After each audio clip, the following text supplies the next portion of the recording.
High বন্ধুরা, আপনারা দেখছেন ভেটেরিনারি বাংলায় এবং আপনাদের সকল পশুপালক, পশু চিকিৎসক এবং খামারি ভাইদের জানাই ভেটেরিনারি বাংলাতে স্বাগত।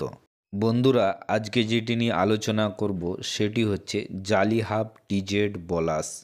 তো আপনারা এই ভিডিওটিতে বিস্তারিত জানতে পারবেন জালি হাব টিজেড বলাস কী, এর কাজ কী এবং এর ব্যবহার কী, পশুদের কী অসুবিধা হলে এটিকে খাওয়ানো চলবে, কোন কোন পশুকে খাওয়ানো যাবে, কোন কোন পশুকে খাওয়ানো যাবে না, প্রেগনেন্ট পশুদের খাওয়ানো যাবে কি যাবে না, যে সকল পশু দুধ দেয় তাদের খাওয়ানো যাবে কি যাবে না, এটির দাম কত, এ টু জেড সম্পূর্ণ আপনারা বিস্তারিত জানতে পারবেন। তো এখনও যদি ভেটেরিনারি বাংলা চ্যানেলটিকে সাবস্ক্রাইব না করে থাকেন তাহলে এখনই সাবস্ক্রাইব করে পাশের বেল আইকনটি প্রেস করে অল করে নিন, কেননা এই চ্যানেলে আপনি নিত্য নতুন ভেটেরিনারি মেডিসিনের রিভিউ এবং পশুর প্রত্যেক রোগের ব্যাপারে সর্বপ্রথম জানতে পারবেন। এবং যারা আগেই সাবস্ক্রাইব করে নিয়েছেন তাদের অসংখ্য ধন্যবাদ। তো বন্ধুরা, এই জালি হাব টিজেড বলাসটি হচ্ছে Mohan drugs and formulation private limited কোম্পানির একটি নরফ্লক্সিসিন অ্যান্থিনিটাজল কম্পোজিশনের বলাস। এই জালি হাব টিজেড বলাসটি 4টির পাতা, যার দাম হচ্ছে 100 টাকা। তো বন্ধুরা, যদি আপনার বাড়ির বা খামারের কোনো পশু যেমন গরু, মোষ, ছাগল, ভেড়া, বিড়াল, কুকুর ইত্যাদি যে কোনো পশুর যদি আমাশা পায়খানা হয়, সেক্ষেত্রে আপনি যদি জালি হাব টিজেড বলাসটি দেন তাহলে খুব সুন্দর এবং তাড়াতাড়ি রেজাল্ট পেয়ে যাবেন। এমনকি আপনার খামারের পশু যদি রক্ত আমাশা পায়খানাও করে, সেক্ষেত্রে জালি হাব টিজেড দ্বারা খুব তাড়াতাড়ি এবং দ্রুত সুস্থ হয়ে ওঠে।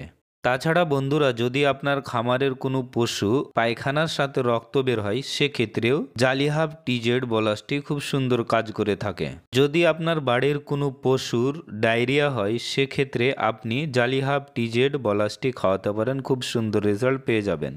এমনকি বন্ধুরা, যদি আপনার পশুর পেটের কোনো সংক্রমণ হয়ে থাকে বা পেট ব্যথা হয়, সেক্ষেত্রে যদি জালি হাব টিজেড বলাসটি খাওয়ান তাহলে খুব সুন্দর রেজাল্ট পেয়ে যাবেন। এমনকি বন্ধুরা, যদি কোনো পশুর ডিসেন্ট্রি হয়, সেক্ষেত্রেও আপনি জালি হাব টিজেড বলাসটি খাওয়াতে পারেন, খুব সুন্দর রেজাল্ট হয়ে যাবে। অনেক সময় এমন হয়, যদি আপনার পশুর সাদা চর্বির মতো পায়খানা হয়, সেক্ষেত্রেও আপনি জালি হাব টিজেড বলাসটি খাওয়ালে খুব তাড়াতাড়ি আপনার পশুর পায়খানা বন্ধ হয়ে যাবে। তো বন্ধুরা, আপনি এই জালি হাব টিজেড বলাসটি আপনার যে কোনো পশুকে খাওয়াতে পারেন, ছোট বড় সকল পশুকে খাওয়াতে পারেন।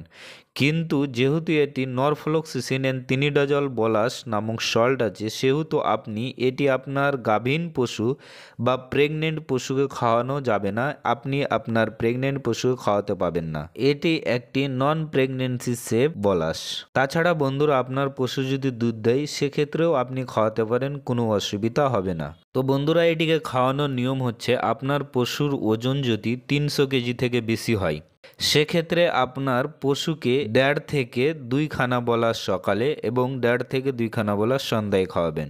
এবং আপনার পশুর ওজন যদি 300 কেজি থেকে কম হয়, সেক্ষেত্রে আপনি একটি বলাস সকালে একটি বলাস সন্ধ্যায় খাওয়াবেন। এবং যে সকল গরু এবং মোষ ছোট, তাদের অর্ধেক বলাস সকালে এবং অর্ধেক বলাস সন্ধ্যায় খাওয়াবেন।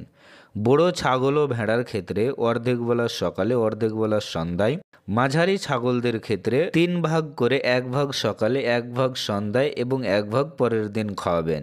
এবং সব থেকে ছোট ছাগলদের বা ভেড়াদের ক্ষেত্রে 4 ভাগ করে 1 ভাগ সকালে 1 ভাগ সন্ধ্যায় এবং পরের দিন সকালে এবং সন্ধ্যায় খাওয়াবেন।